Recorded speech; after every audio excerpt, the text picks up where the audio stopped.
Hey everybody, I'm Katallina, and today we're here to talk about episode 2 of Dandadan.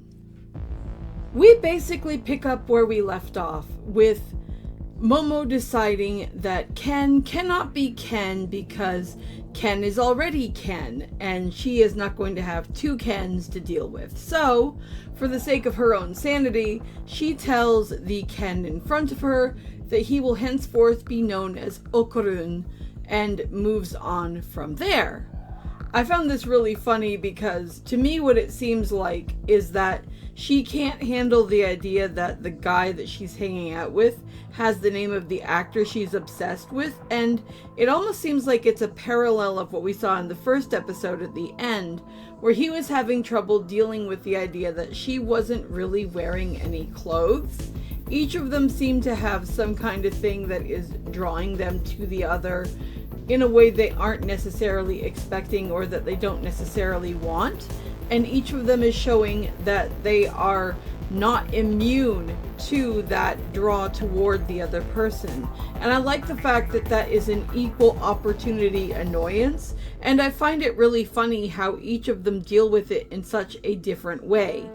With Okarun wanting Momo to put on his clothing to help her, whereas Okarun is just like, here, this is your new name, deal with it.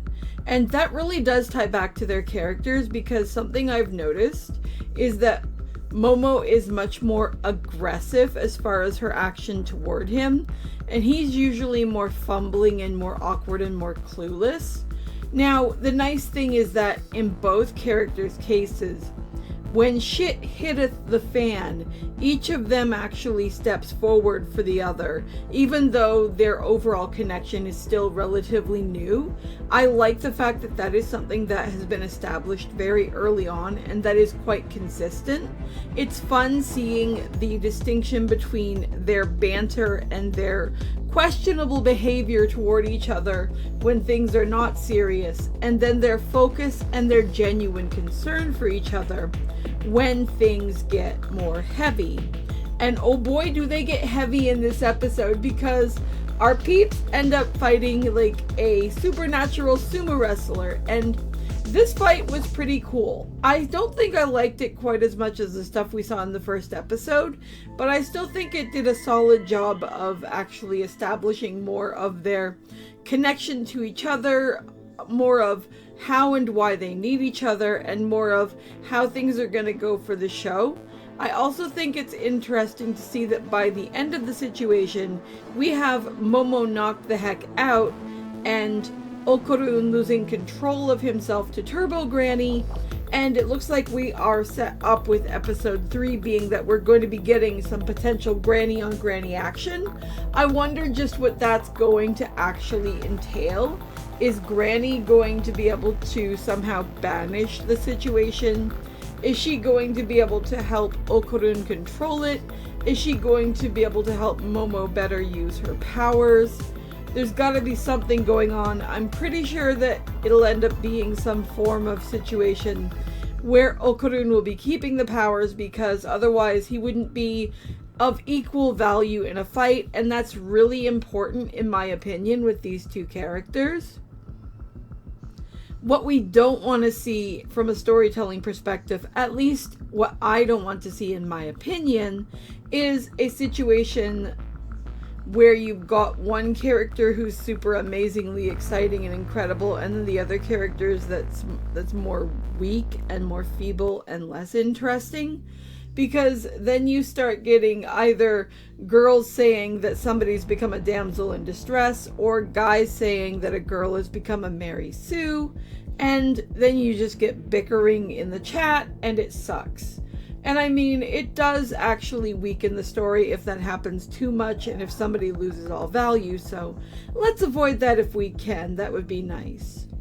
It seems very unlikely that we're going to have that problem though, given how solid the action in this second sequence was, and how carefully and how well constructed the actual need each of these characters has for each other, and the role they seem to play in a combat situation seem to be.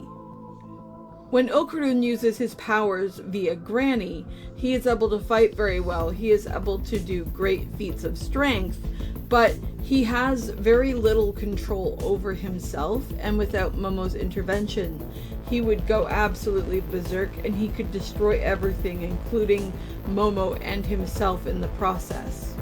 Whereas Momo's powers are more indirect. She can do telekinesis, she can help to stabilize Okarun's situation. She can do certain things, like she understands talismans and monsters and stuff. But she's not like going out there and punching things in the face and stuff, really. That's not so much her forte.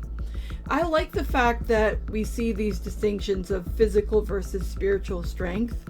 I like the fact that they are given out logically, although I do find it funny that the way that Okarun's power is being given to him is by a turbo granny and not a turbo grandpa. I mean, it's not something that I think is a deal breaker or a game changer or anything, but it is amusing.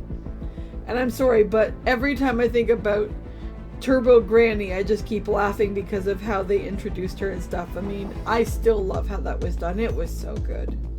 As for the artistic style in this episode, it was also really interesting because we had a clear distinction between the first half of the episode that was done in full color and then the second half of the episode that was primarily done in tones of black, gray, and white with pops of red, which was a very distinct artistic style and which gave the entire fight against the sumo enemy its own very unique look and feel, and it created a very distinct and memorable atmosphere.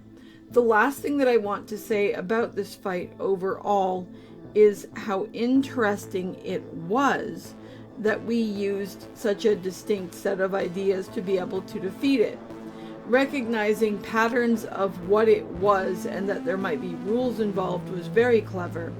And then the fact that it was an alien enemy and yet they needed to use an occult based, like supernatural based thing from Momo's family to be able to get it back under control was brilliant. The idea that what these two believe in may well be interconnected and that they're both not only correct, but that their information can actually balance each other out and help each other is just a really unique and fun thing. Overall, though, I thought this was a really solid episode. It wasn't as wild and crazy as episode 1, but it was still super enjoyable. But those were just my thoughts. I'd love to know what you guys thought of this episode, so drop a comment below and let me know. And I'll talk to you in the next video. See you later. Bye!